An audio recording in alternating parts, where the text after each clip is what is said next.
मैं इस वक्त बुलंदशहर के ज़िला अस्पताल में मोर्चरी पर मौजूद हूँ। एक भतीजे ने अपने चाचा को गोली से भून दिया है।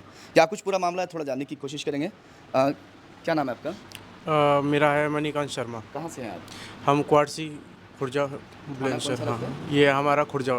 नगर। हाँ, क्या हुआ है बताइए। ये हमारे पिताजी सुबह-सुबह गए थे खेत पे जुताई करने के लिए। हुँ, तो क्या कहते हैं, वहाँ पे पहुँचे, यहाँ से 8 बजे करीब निकल गए थे। हमारा रिवोल्ट का शोरूम है। हुँ, तो सुबह-सुबह मैं और भैया नीचे गए थे किसी काम से। पापा जी ने बोला कि मैं जाके आता हूँ, इतने तुम फ्री हो जाओ। हुँ। तो हम यहाँ पे नीचे लगे हुए थे अपना, बाद में हम ऊपर पापा जी पहुँचे। का क्या नाम और क्या उम्र होगी?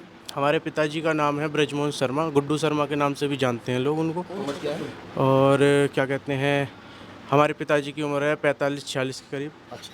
हुँ, और क्या कहते हैं, वहाँ पे जैसे ही मतलब कि हम ऊपर गए हैं जैसे ही नीचे से ऑफिस से, तो क्या कहते हैं, मम्मी जी के पास कॉल आया है एक रिलेटिव का। हुँ, तो उन्होंने बताया है कि है ना, आपके भतीजे ने गोली मार दी है आपके पति को। हुँ, तो ये सुनते ही हम एक साथ ही वहम से में आ गए। मैं और भैया एक साथ ही वहाँ पे पहुँचे। हुँ।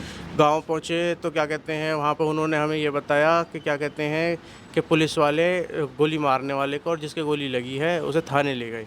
ये आपका भाई लगता है जिसने गोली मारी हाँ है ना? जी, क्या नाम है इसका? ये है मलुआ कहते हैं इन्हें, महेश शर्मा। चाचा या का या हाँ, ये हमारे ताऊ जी का ताऊ जी बेटा का है। बेटा? हाँ। गोली क्यों मारी है, वजह क्या है? भैया जी, वजह ये थी कि क्या कहते हैं, हमारे पिताजी ने दूसरों के लिए बहुत किया ज़िंदगी में। हुँ, और उनने क्या कहते हैं, पहले दूसरों के करते-करते अपने ऊपर कर्ज हो गया बहुत बड़ा। हुँ, और फिर क्या कहते हैं, इन्होंने फिर अपने पैसे माँगे, हुँ। तो उन्होंने फिर दिए, फिर बाद में किसी और तरीके से। फिर उनने ये बोला कि क्या कहते हैं कि तुम हमें पैसे वापस दो, पहले हमें ज़रूरत पड़ गई थी। और वो ये बोल रहे थे पिताजी से कि क्या कहते हैं, मैंने आपके लिए मुश्किल समय में खड़ा हुआ। तो पापा जी ने बोला कि आप मेरी मुश्किल समय में खड़े हुए तो हिसाब करिए। फिर हिसाब करा तो उनके पास ही पैसे निकल के आ गए। हुँ।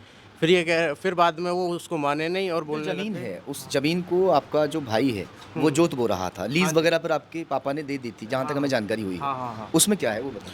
वो क्या कहते हैं, उन्होंने ये यही वाली बात पे आ रहा था मैं। हुँ, और फिर क्या कहते हैं, उस समय पे भी हमारे भैया जी कर रहे थे हमारे खेतों, क्योंकि हम शहर में रह रहे थे। हुँ, लेकिन 6-7 महीने से उन्होंने हमें लीज़ देना से मना कर दिया, दे ही नहीं रहे थे बिल्कुल भी। हुँ, तो इसी चक्कर में फिर पापा जी ने बोला कि हम अपना खेत अपने स्वयं कर लेंगे। हुँ, कुछ दिनों से, हफ्ता 10 दिन से पापा जी जा रहे थे, आज गए थे 8 बजे के करीब। तो हमें 9 साढ़े 9 बजे के करीब कॉल आ गया वहाँ से कि ऐसे-ऐसे गोली मार दी है। फिर हम वहाँ गए, वहाँ पे उन्होंने बोला गाँव वालों ने कि मृतक को और जिसने गोली मारी है उन्हें लेके चले गए हैं। हुँ। फिर हम थाने पहुँचे, थाने वालों ने कहा कि वो हॉस्पिटल में हैं। कितनी गोली मारी है? कितने राउंड वहाँ फायरिंग हुई ये होगी? जहाँ तक है सुनाई में आई है, 1 से 2 गोली मारी गई हैं उनके। हुँ। तो सुबह कितने बजे की घटना है ये जब गए थे खेतों पर? ये यहाँ से 8 बजे के करीब गए हैं, 9-10 बजे के करीब हमारे पास कॉल आ गया है। हुँ। तो ये अकेले गए थे खेतों में?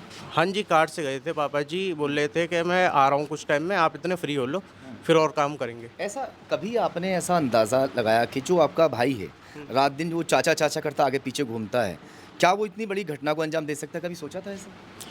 नहीं भैया जी, देखिए ऐसा है कि जो रिलेटिव होते हैं, हम तो यही मानते हैं कि क्या कहते हैं, ये अपने हैं। हुँ, तो हम अपने मन में ऐसा कुछ रखते नहीं हैं, लेकिन अगले आदमी के मन में क्या चल रहा है ये आप जान नहीं सकते। जी, जी।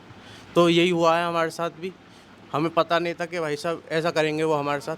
हुँ, फिर उन्होंने अकेले मौके पे पाके उनने गोली मार दी है। हुँ। और पुलिस ने पकड़ लिया उन्हें? हाँ, हाँ, जहाँ तक है सुनाई में आई है कि वो खुर्जा थाना में जेल में है।